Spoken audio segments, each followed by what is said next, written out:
திருவள்ளூர் மாவட்டம் மப்பேடு சிங்கீஸ்வரர் திருக்கோவில். மோகினி அவதாரம் எடுத்த திருமால் தன்னுருவம் பெற வழிபட்ட தலம். அனுமனும் சிங்கியும் இசை எழுப்ப சிவபெருமான் ஆடி மகிழ்ந்த அற்புத ஆலயம். வீணை தாங்கிய அனுமன் வீற்றிருக்கும் திருக்கோவில். இசைத்துறையில் புகழ்பெற உதவும் திருத்தலம். மூல நட்சத்திரக்காரர்கள் குறை நீக்கும் கோவில் என பல்வேறு சிறப்புகள் கொண்ட ஆலயமாக திகழ்கிறது திருவள்ளூர் மாவட்டம் மப்பேடு சிங்கீஸ்வரர் திருக்கோவில். தேவர்களும் அசுரர்களும் பார்க்கடலை கடந்தபோது அதிலிருந்து அமிர்தம் வெளிப்பட்டது. அமிர்தத்தை தேவர்களுக்கும் அசுரர்களுக்கும் பகிர்ந்து கொடுப்பதற்காக திருமால் மோகினி வடிவம் எடுத்தார். பின்னர் தன்னுடைய மெய்யான திருமால் வடிவத்தைப் பெறுவதற்காக அவர் வழிபட்ட தலம் இது என்பதால் மெய்ப்பேடு என்று பெயர் பெற்றது. மெய் உண்மை பேடு பெண். இந்த மெய்ப்பேடு என்பதே காலப்போக்கில் மருவி மப்பேடு என்றானதாக கூறப்படுகிறது. சிங்கீஸ்வரர் திருவாலங்காட்டில் சிவபெருமான் ஊர்த்துவத் தாண்டவம் ஆடிக்கொண்டிருந்தார். அப்போது மிருதங்கம் வாசித்த சிங்கி என்பவர் சிவபெருமானின் நடனத்தைக் காணாமல் இசைப்பதிலேயே கவனமாக இருந்தார்.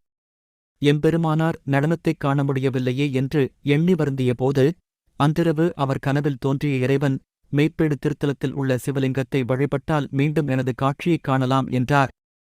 அதன்படி மெய்ப்பேடு சென்ற சிங்கிக்கு சிவபெருமான் நடனமாடி காட்சி தந்தார். இதனால் இத்தலத்து இறைவன் சிங்கி ஈஸ்வரன் சிங்கீஸ்வரர் என்று அழைக்கப்படுகிறார். சுவாமியின் சந்நிதிக்கு வலதுபுறம் அம்மன் சந்நிதி அமைந்துள்ளது. நறுமணம் மிகுந்த மலருக்கு உரியவள் என்ற பொருளில் ஸ்ரீயபுஷ்பகஜாம்பாள் என்ற திருநாமத்துடன் அன்னை காட்சி தருகின்றாள். இவளே பூமுலை நாயகி என்றும் அழைக்கப்படுகின்றாள். சதுரமான கருவறையில் நின்ற கோலத்தில் கிழக்கு முகமாய் வீற்றிருந்து அருளாசி வழங்குகிறாள் இந்த அன்னை. கருவறை முன் உள்ள அர்த்த மண்டபம் இரு வரிசையில் 4 தூண்கள், முன் மண்டபம் 12 தூண்கள் தாங்கி நிற்கின்றது. இத்துடன் விஜயங்கர கால பூவேலைப்பாடுகள், இறை உருவங்கள், விலங்குகள் அழகுறச் செதுக்கப்பட்டுள்ளன.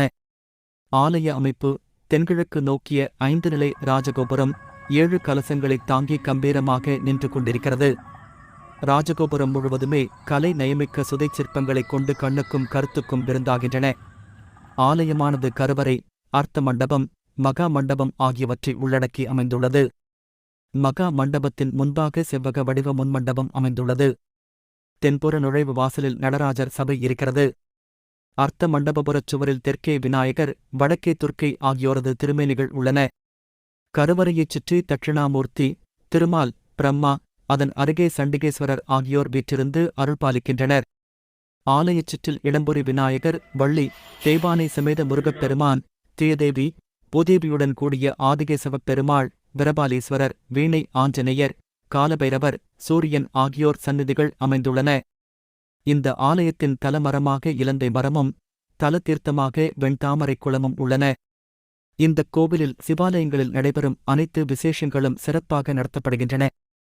பிரதோஷம், ஐப்பசி அன்னாபிஷேகம், கார்த்திகை தீபம், பங்குனி உத்திரம், ஆவணி சதுர்த்தி உள்ளிட்ட விழாக்கள் விமரிசையாக நடைபெறுகிறது.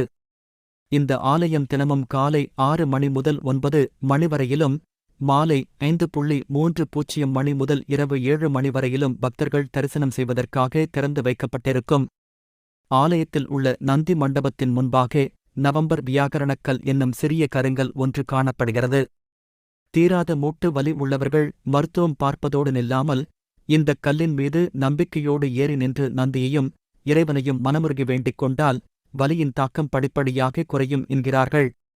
இந்த வழிபாட்டை பிரதோஷம் மற்றும் கார்த்திகை சோமவாரங்களில் செய்தால் கூடுதல் பலன் கிடைக்கும் என்கிறார்கள் பலன் பெற்ற பக்தர்கள்.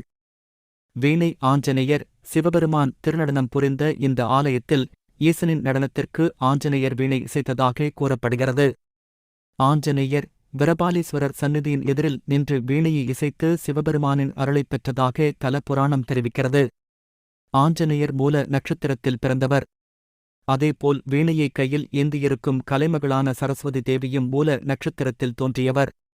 எனவே இத்தலத்தில் வீணையுடன் அருள்பாலிக்கும் ஆஞ்சநேயரை வணங்கினால் இசைத்துறையில் சங்கீத சக்கரவர்த்தியாகலாம் என்றும், இத்தலம் மூல நட்சத்திரம் உள்ளவர்களின் குறைகளை நீக்கும் தலம் என்றும் பக்தர்கள் நம்பிக்கை தெரிவிக்கின்றனர். அமைவிடம் திருவள்ளூர் மாவட்டம் திருவள்ளூர் வட்டத்தில் பூந்தமல்லியில் இருந்து பேரம்பாக்கம் செல்லும் சாலையில் அமைந்துள்ளது மப்பேடு திருத்தலம். பூந்தமல்லியில் இருந்து 26 கிலோமீட்டர் தொலைவிலும், காஞ்சிபுரத்தில் இருந்து 41 கிலோமீட்டர் தூரத்திலும், ஸ்ரீபெரும்புதூரில் இருந்து 12 கிலோமீட்டர் தொலைவிலும், சென்னையில் இருந்து 38 கிலோமீட்டர் தூரத்திலும் இந்த திருத்தலம் இருக்கிறது. நாமும் இந்த அற்புத மற்றும் சிறப்பு வாய்ந்த சிங்கீஸ்வரை வணங்கி பலன் பெறுவோம். மீண்டும் உங்களை மற்றொரு சிறப்பான கோவிலில் சந்திக்கின்றேன். நன்றி, வணக்கம்.